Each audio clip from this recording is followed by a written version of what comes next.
مفتی صاحب انتہائی اہم مسئلہ ہے جس نے کئی سارے باعزت خاندانوں کو اجاڑ کے رکھ دیا، وہ یہ ہے کہ اپنی کنواری زوجہ سے پہلے صحبت کے دوران خون کے اثرات نہ پائیں تو اس صورت میں عورت کو بد کردار تصور کرتے ہیں، ان کو ٹارچر کرتے ہیں اور اس عورت پر الزامات لگاتے ہیں کہ واقعی پہلی صحبت کے دوران عورت کے بلڈ کا معاملہ نہیں تھا، تو لہٰذا کیا واقعی شریعت میں ایسی خصوصیت ہے یا یہ غلط معاملہ ہے؟ آپ نے اچھا سوال لکھا ہے، یہ معاشرے میں چیز موجود ہے۔ میرے نام کے ساتھ مفتی کا لفظ ہے نا، تو کئی بندے اس طرح پوچھتے ہیں، یہ غلط سوچ ہے، اس کو اسلام فیور نہیں کرتا۔ یہ جو آپ بلیڈنگ کا معاملہ اور پہلی رات اور فلاں ضروری نہیں ہے۔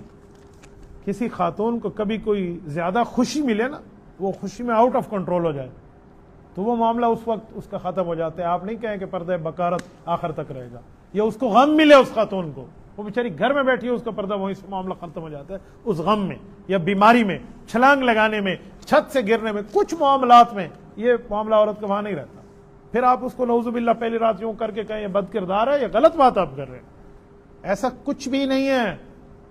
آپ سائنٹیفکلی بھی دیکھ لیں، اس کو ڈاکٹر سے بھی دیکھ لیں، میڈیکلی بھی اپروو کر لیں، شرعی لحاظ سے بھی دیکھ لیں۔ میں سب لحاظ سے آپ کو ذمہ داری سے کہہ رہا ہوں، یہ اس طرح خاتون کو جانچنا یہ غلط ہے، ناجائز ہے، اور کسی پر الزامات کا معاملہ ہے، اس کی کوئی شریعت فیور نہیں کرتی۔ بہرحال مسجد ہے، جتنے حیا کے الفاظ میں سمجھا سکتا تھا، امید ہے میں اپنا میسج آپ تک کنوے کر چکا ہوں۔